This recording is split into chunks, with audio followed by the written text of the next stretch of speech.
وقتی موشک‌ها به صدا در میان، قلب خیلی‌ها نه فقط از روی ترس بلکه از تنهایی میلرزه. جنگ فقط خیابونا رو خراب نمی‌کنه، گاهی رابطه‌ها رو هم ممکنه خراب بکنه. دکتر الهام هستم، با من همراه باشید.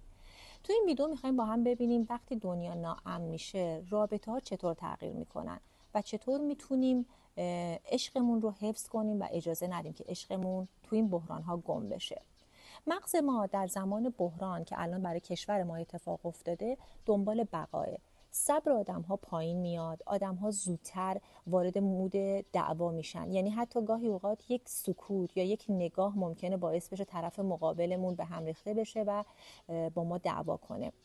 آدم‌ها دنبال امنیت هستن اما سبک مقابله ایشون کاملا متفاوته. گاهی اوقات آدم سکوت میکنه، گاهی اوقات ممکنه طرف تو خودش بره یا اینکه نه حرف بزنه.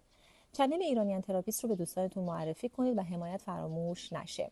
آدم‌ها از هم حتی توقعاتی دارن که در مواقع عادی هم اجراش خیلی سخته، چه برسه در زمان بحران. حالا چطور رابطمون رو نجات بدیم؟ اولا سعی کنیم به هم فضا بدیم ولی رها نکنیم. دوم، با یک نگاه امن، یک تماس دست میتونیم اون امنیت رو برای رابطمون ایجاد بکنیم. سوم اینکه موبایل ها رو روزانه 15 دقیقه خاموش کنیم که از اخبار دور بشیم و در مورد احساساتمون با هم حرف بزنیم. کشورمون الان ناامنه، درسته، ولی رابطه هامون میتونه جز اون چیزهایی باشه که ما باید ازش مراقبت کنیم. نذاریم جنگی که بیرونه وارد دلهامون بشه.